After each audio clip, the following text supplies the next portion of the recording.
Just imagine you've got $1,000 to invest in 2025. You open your investment app, and you're faced with a choice. Do you put all that money into one single company you believe will explode in value? Or, do you spread it across hundreds of companies at the same time, in just one click? This is the crossroads every beginner faces. It's a choice between buying individual stocks, or buying ETFs. And here's the truth. The decision you make here could be the difference between steady, long-term growth, and sleepless nights watching your money rise and fall like a roller coaster. By the end of this video, you'll know what each option really means, the key differences that matter for beginners, and which one might be the smarter move for you in 2025's market. Let's start simple. Stocks are shares of a single company. When you buy a stock, you're buying a slice of that company. If the company grows and makes money, your share price usually goes up. If the company struggles, your investment can shrink, sometimes fast. Think of buying a stock like betting on one horse in a race.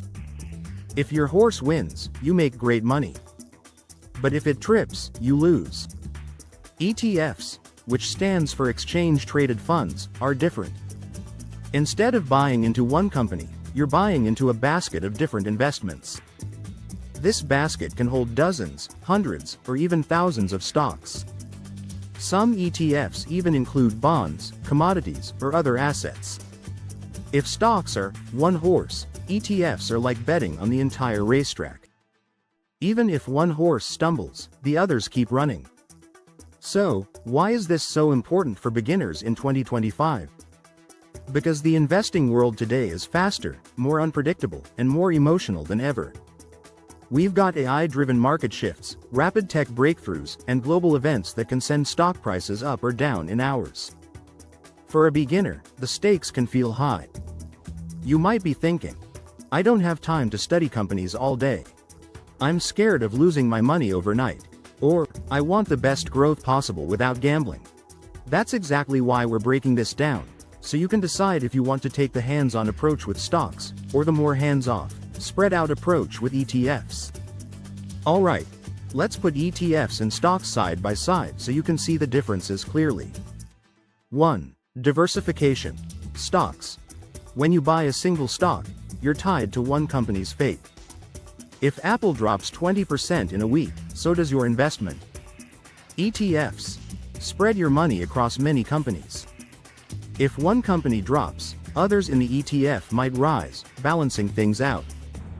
Think of it like eating a full buffet instead of just one dish. If you don't like the chicken, you've still got pasta, salad, and dessert.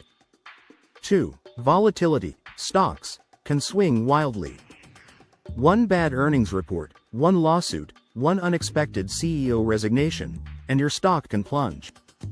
ETFs tend to be more stable. Sure, they can go up or down, but not usually as sharply as a single stock. For beginners, less volatility means fewer sleepless nights. 3. Research required. Stocks. You need to research the company, its leadership, its industry trends, its competitors. Basically, you become a mini Wall Street analyst. ETFs. You just need to understand the theme or index the ETF tracks. For example, an S&P 500 ETF holds the top 500 companies in the US, so you don't need to research each one individually. This is a huge time saver, especially if you don't want investing to feel like a second job. 4. Potential returns. Stocks. If you pick the next Amazon or Tesla early, your returns could be massive. ETFs. Aim for average market returns, steady growth over time, but rarely explosive gains. This is where many beginners get tempted, chasing big wins in stocks. But remember, big wins come with big risks. 5. Cost and management. Stocks. No ongoing fees, but you're 100% in charge of when to buy, when to sell, and how to manage risk. ETFs have small management fees, expense ratios, but someone else handles the rebalancing and diversification for you. It's like cooking a meal yourself versus having a chef prepare it. Now that you know the differences, the real question is, which one is better for you in 2025's market? That's what we'll figure out next. The truth is, there's no one-size-fits-all answer. It depends on your risk tolerance, your time, and your goals. If you're a complete beginner who wants safety, simplicity, and steady growth, ETFs might be your best starting point.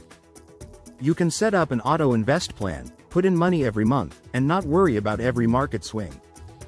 If you're willing to spend time learning, analyzing companies, and taking calculated risks, adding a few stocks could give you higher growth potential. Here's what I tell my beginner clients in 2025. Start with a broad market ETF, something that covers large, established companies. Then, if you want excitement, pick 1 to 2 individual stocks you believe in for the long term. Keep adding money consistently. That's called dollar cost averaging. In the end, ETFs give you stability, stocks give you excitement, and a mix of both can give you balance. So if you had that $1,000 today? My 10-year experience advice would be, put $800 into a broad market ETF, and $200 into a stock you believe in. That way, you learn, you grow, and you protect yourself from major losses. Because in 2025, the best investment for beginners is the one that lets you sleep at night and still wake up richer over time.